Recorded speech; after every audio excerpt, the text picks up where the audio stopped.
എല്ലാവർക്കും നമസ്കാരം. സാധാരണ നിയമസഭാ സമ്മേളനം എന്ന് പറഞ്ഞാൽ നമ്മൾ എന്താ വിചാരിക്കാറ്? വലിയ വലിയ ചർച്ചകൾ, ബില്ലുകൾ, ജനങ്ങളുടെ പ്രശ്നങ്ങൾ അല്ലേ? എന്നാൽ കഴിഞ്ഞ കുറച്ച് ദിവസങ്ങളായി നമ്മളുടെ സഭയിൽ നടന്നത് കണ്ടാൽ തോന്നും ഏതെങ്കിലും പ്രമുഖ കോമഡി ഷോയുടെ സ്ക്രിപ്റ്റ് റൈറ്റേഴ്സ് ആണോ ഇതിന്റെ പിന്നിൽ നിന്ന്.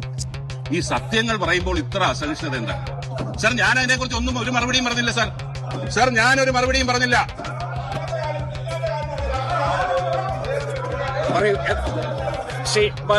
എന്താണ് സാർ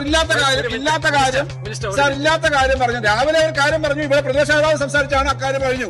പക്ഷെ ഇതില്ലാത്ത കാര്യം എന്നെ പറ്റി ഒരു നേതാവ് പറഞ്ഞു എവിടോ എന്ന് പറഞ്ഞിട്ടാ. അങ്ങനെയൊന്നും പറഞ്ഞിട്ട് പോകുന്നത് ശരിയല്ല. ഈ സഭയുടെ സമയം അതിനുപയോഗിക്കുന്നില്ല. അങ്ങനെയാണെങ്കിൽ നിരന്തരമായി ഗവൺമെന്റ് വന്നതിന് ശേഷം ഇതാണ് നിരന്തരമായ രീതിയാണ് സാർ. എല്ലാപ്പും പറഞ്ഞതാണ്. എന്താ ഇങ്ങനെ കേട്ടോണ്ടിരിക്കുന്നത്? ഇങ്ങനെ ഇവര് പറയുന്നത് കേട്ടോണ്ടിരിക്കേണ്ടത് അവരെ രാഷ്ട്രീയ പ്രചരണത്തിന് ഉപയോഗിക്കുന്നത് കേട്ടോണ്ടിരിക്കണം. പ്രതിപക്ഷ നേതാവ് ദയവായിട്ട് ഒരു മിനിറ്റ്. ഇത് നേതമായ രീതികളിൽ നിന്ന് തീർത്തും വ്യത്യസ്തമായ രീതിയിലാണ് പോകുന്നത്.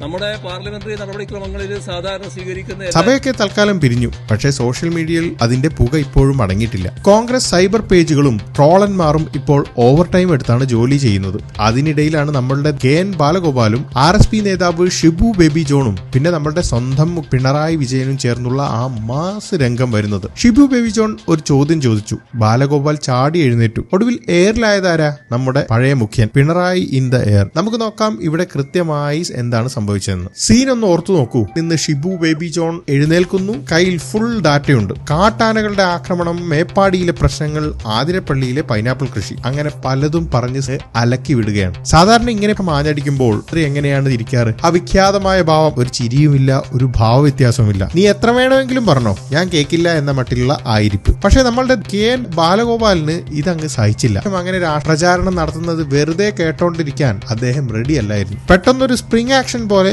ബാലഗോപാലൻ അങ്ങ് ചാടി എഴുന്നേറ്റ പാടെ അദ്ദേഹം നല്ല മറുപടി കൊടുക്കാൻ തുടങ്ങി. പക്ഷെ ദേഷ്യം മൂത്തപ്പോൾ അദ്ദേഹം തിരിഞ്ഞു നോക്കിയത് മുഖ്യരുടെ നേരെയാണ്. എന്നിട്ട് ചോദിച്ചു, എന്താ ഇങ്ങനെ കേട്ടോണ്ടിരിക്കുന്നത്? വല്ലതുമൊക്കെ പറയണ്ടേടോ എന്ന്.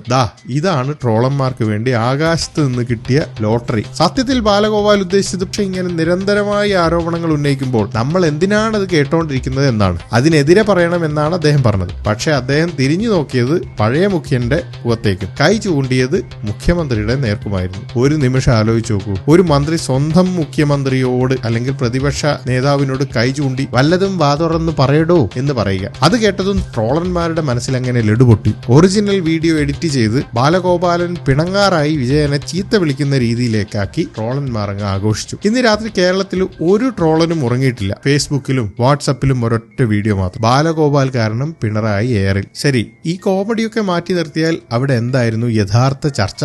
ഷിബു ബേബി ജോൺ വലിയ ചില കാര്യങ്ങളാണ് ഉന്നയിച്ചത്. മേപ്പാടിയിലൂടെ ആന ആക്രമണത്തിൽ 6 മരണങ്ങൾ നടന്നതിനെ കുറിച്ചും ആതിരപ്പള്ളിയിൽ പൈനാപ്പിൾ കൃഷി കാരണം ആനകൾ നാട്ടിൽ ഇറങ്ങുന്നതിനെ കുറിച്ചുമൊക്കെ അദ്ദേഹം സംസാരിച്ചു. ഹൈക്കോടതി വരെ ഇതിനെ ഗവേണൻസ് ഫെയിലിയർ എന്ന് വിളിച്ചു എന്നാണ് ഷിബു ബേബി ജോൺ പറയുന്നത്. എന്നാൽ ഭരണപക്ഷം പറയുന്നു ഇതൊക്കെ കഴിഞ്ഞ ഗവൺമെന്റിന്റെ കാലത്ത് ഫയൽ പൂഴ്ത്തിവെച്ചത് കൊണ്ടാണ്. പ്രതിപക്ഷം പറയുന്നു അല്ല, നിങ്ങളുടെ കുഴപ്പം കൊണ്ടാണ്. രാഷ്ട്രീയത്തിൽ ആ സ്ഥിരം പാസിംഗ് ദി പാസൽ കളി തന്നെ. പക്ഷേ ജനങ്ങൾ ഇതൊക്കെ ശ്രദ്ധിക്കണമെങ്കിൽ ഈ ബാലഗോപാലൻ പിണറായി കോമ്പ ഇവിടെ വരാതിരിക്കണമായിരുന്നു. ഒടുവിൽ തർക്കം മൂത്തപ്പോൾ പ്രതിപക്ഷ നേതാവ് എഴുന്നേറ്റ് ഇത് പാർലമെന്ററി മര്യാദയ്ക്ക് നിരക്കാത്തതാണ്, ഞങ്ങൾ സഭ ബഹിഷ്കരിക്കുന്നു എന്ന് പറഞ്ഞ് ഇറങ്ങിപ്പോയി. അതോടെ ഇന്നത്തെ കളി അവസാനിച്ചു. അപ്പൊ സുഹൃത്തുക്കളെ, ഇന്നത്തെ ഈ സംഭവത്തിൽ നിന്ന് നമുക്ക് പഠിക്കാനുള്ള 3 കാര്യങ്ങൾ ഏതൊക്കെയാണെന്ന് നോക്കാം. സഭയിൽ വെച്ച് ദേഷ്യം വരുമ്പോൾ ആരെയാണ് നോക്കി സംസാരിക്കേണ്ടതെന്ന് കൃത്യമായി ഓർമ്മയുണ്ടാവണം. കയ്യിൽ സ്മാർട്ട് ഫോണും എഡിറ്റിംഗ് ആപ്പും ഉള്ള ഒരു മലയാളി ട്രോളനെ ഒരിക്കലും നിസ്സാരക്കാരനായി കാണരുത്. നിങ്ങൾ കേരളത്തിലെ ഒരു രാഷ്ട്രീയക്കാരനാണെങ്കിൽ ഓർക്കുക, നിങ്ങൾ എപ്പോൾ വേണമെങ്കിലും എയറിലാവാം. ബാലഗോപാലിന്റെ ഈ മാസ് ഡയലോഗിനെ കുറിച്ച് നിങ്ങൾക്ക് എന്താണ് തോന്നുന്നത്? താഴെ കമന്റ് ചെയ്യൂ. വീഡിയോ ഇഷ്ടപ്പെട്ടെങ്കിൽ ലൈക്ക് ചെയ്യാനും ചാനൽ സബ്സ്ക്രൈബ് ചെയ്യാനും മറക്കരുത്. അടുത്ത ഒരു കിടിലൻ പൊളിറ്റിക്കൽ റോസ്റ്റുമായി വീണ്ടും കാണാം. Bye bye.